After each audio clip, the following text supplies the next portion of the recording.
let's try that again when I'm...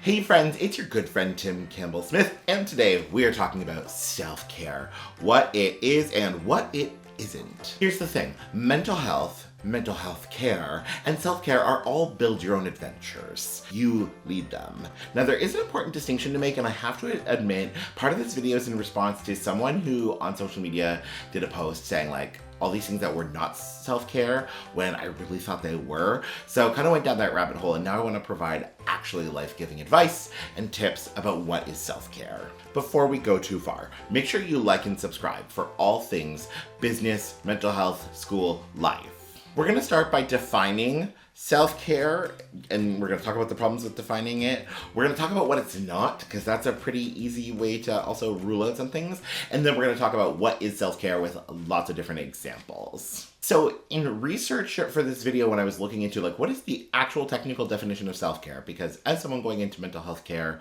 who cares about mental health, I want exact definitions that we can work off of. There was no one widely accepted definition of self-care. The World Health Organization had a different answer than like the Canadian Association of Mental Health, than Wikipedia, so there were a lot of different definitions. So I'm gonna kind of provide you a working definition that's the amalgamation, I think, of most of the definitions that I found, so that we're on the same page for what is self-care. Okay, so I'm gonna read this to make sure I get it right from my original notes. Today, for this video, we're gonna define self-care as anything a person can do to maintain or increase comfort or well-being, most often around difficult situations. So there's a few different focal points with that definition, and I wanted to have them to make sure that it was as inclusive and as well defined as possible.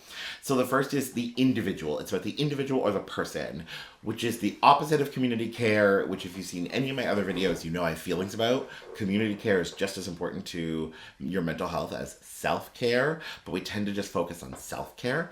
But for today and talking about self-care, it's about you, the individual, what we as individual people do, which is the second point. It is action-oriented. It's about things that you do. It's not just thinking about mental health. It's not just thinking about your wellness. It actually requires something you do. Next, maintenance is a part of it. It is something that is ongoing that you maintain and you keep working on. The next part of the definition, it's about increasing comfort and well-being, both of which are elements that are needed to not only survive as a human, but to thrive. Self-care moves us to thriving. And then the final part, and often where we talk about self-care, is around difficult experiences. And I use the phrase around difficult experiences intentionally, because that can mean before, during, or after. Okay, so let's start with what isn't self-care, especially because when I was talking to folks and researching this, there were some examples that sounded like they could be self-care and they weren't. And I actually have just 3 tenets or 3 things that disqualify something from being self-care, and I want to give examples. Number 1, self-care isn't just whatever you want to do, simply on the basis that it feels good, because some things will feel good but actually be harmful. Especially because this can involve self-sabotaging behaviors. Now, a quick definition, self-sabotage or self-sabotaging behaviors are anything that we do that act against our own best wishes, our own goals. So one really easy example I found was consuming alcohol, drinking. So basically, and trust me, as someone with experience drinking and has talked about addiction, drinking is a great way to feels like a great way to unwind. You have that couple glasses of wine, you tend to settle in, but drinking alcohol causes other problems that are self-sabotaging or maybe harmful later on. It can mess with your hormones, it can mess with your biology. Also, you may be more likely to drink to excess, which is hard on your body, and then you're dealing with the hangover. So it may feel good in the moment, but it causes harm later. This is a very personal example, often like isolating away from people. Sometimes as an act of self-care, we think, I just need to retreat away from people, I need to be alone.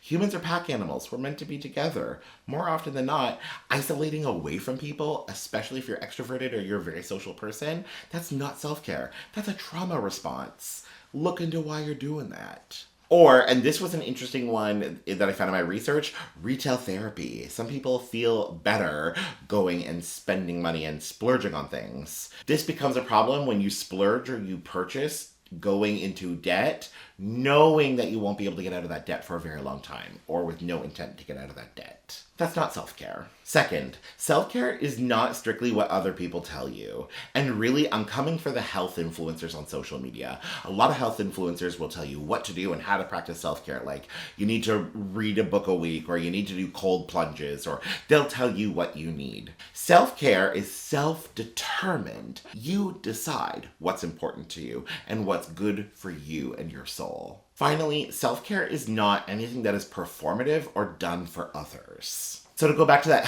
those influencers examples, so they say like, go read books and posting on social media saying like, look at these books I'm reading to care for myself.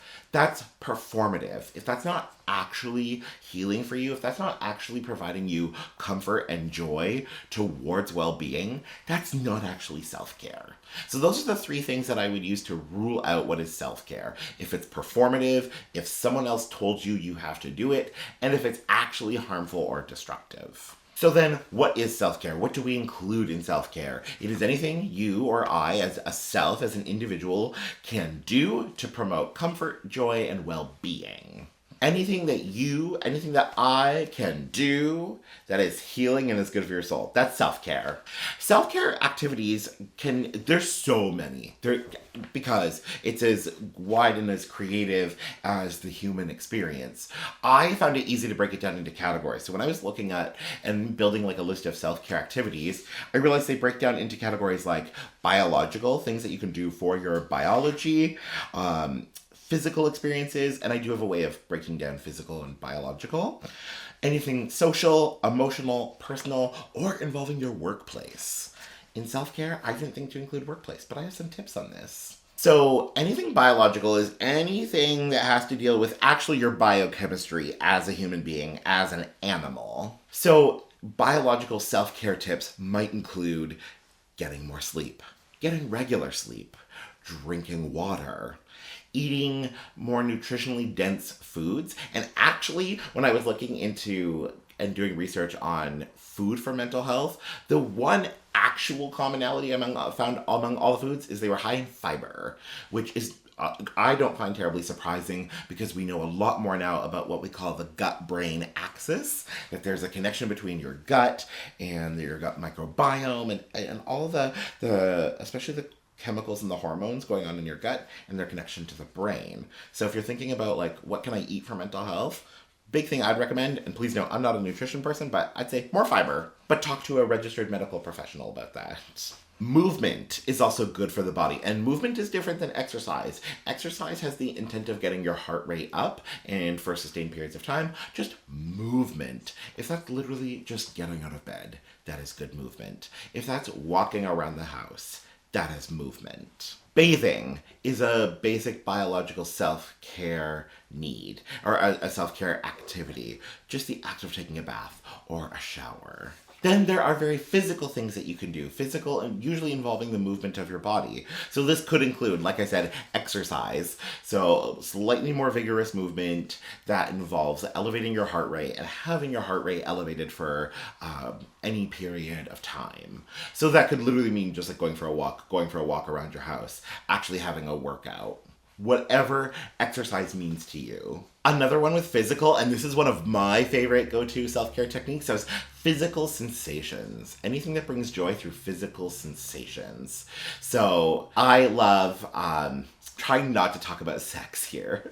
So I love this, I'm a very smell-oriented person, and I have a very strong nose and sense of smell, so I love essential oils. I love different smells. If I'm feeling down, eucalyptus and or lemon, just pick me up like that. But I also love comfy bed sheets, and I just love snuggling myself in like comfy bed sheets. Another physical sensation could be anything that is delicious. That could be comfort food, anything you enjoy cooking, the act of cooking, which is movement, and actually ties into a couple others, but anything delicious, food. Or the other thing that you can do, which is physical, is literally change your immediate surroundings or environment. So if you find yourself spending a lot of time in bed or spending a lot of time in, I don't know, the bathroom or on the couch, literally go into nature, go into a different room, spend time in that new physical environment. Next, a category of self-care activities would be social activities. So anything involving other people. So this could be like literally going out with friends. This could be going to group events. One time in therapy, I was struggling with like some of the awful things that were happening towards queer people in the world. And my therapist taught me that something that's really helpful for that is to go to vigils, being around other people, and especially other like people. This could actually, speaking of my therapist, this could also involve attending therapy.